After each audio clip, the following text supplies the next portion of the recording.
Hyderabad Goshamahal MLA Raja Singh తాజా వ్యాఖ్యలు రాజకీయ వర్గాల్లో చర్చనీయాంశంగా మారాయి.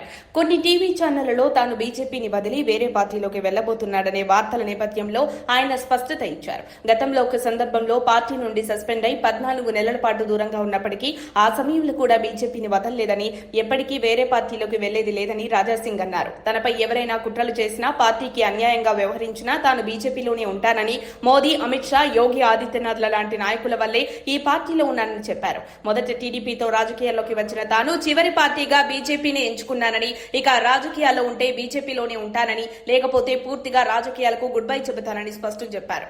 అంతేకాదు పార్టీ లోపల తనకు ఇబ్బందులు కలిగిస్తున్న వారిని కూడా ఉపేక్షించబోనని హెచ్చరించారు. తనపై ఎవరు ఆటలాడుతున్నారో తాను తెలుసుకున్నానని, వారిని విడిచిపెట్టేది లేదని తెలిపారు. ఇక రాష్ట్ర అభివృద్ధి విషయంలో కూడా రాజాసింగ్ ముఖ్య వ్యాఖ్యలు చేశారు.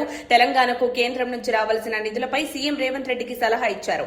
చెవులు లేని వారిని అడగడం వృధా, చెవులున్న వారిని అడిగితే ఫలితం ఉంటుంది అంటూ వ్యాఖ్యానించిన ఆయన సీఎం ఢిల్లీలో ఉన్నప్పుడు ప్రధాని మోదీని కలిసి నేరుగా సమస్యలు వినిపించాలని సూచించారు.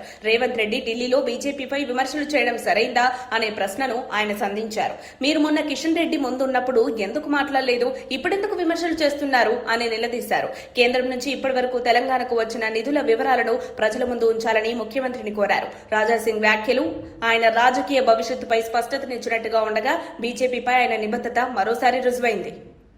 మరిన్ని అప్డేట్స్ కోసం మా కాయ్ టీవీని సబ్స్క్రైబ్ చేసుకోండి. మా వీడియో కనుక మీకు నచ్చినట్లయితే లైక్ చేయండి, షేర్ చేయండి. మీ విలువైన అభిప్రాయాలను కామెంట్ బాక్స్లో తెలియజేయండి.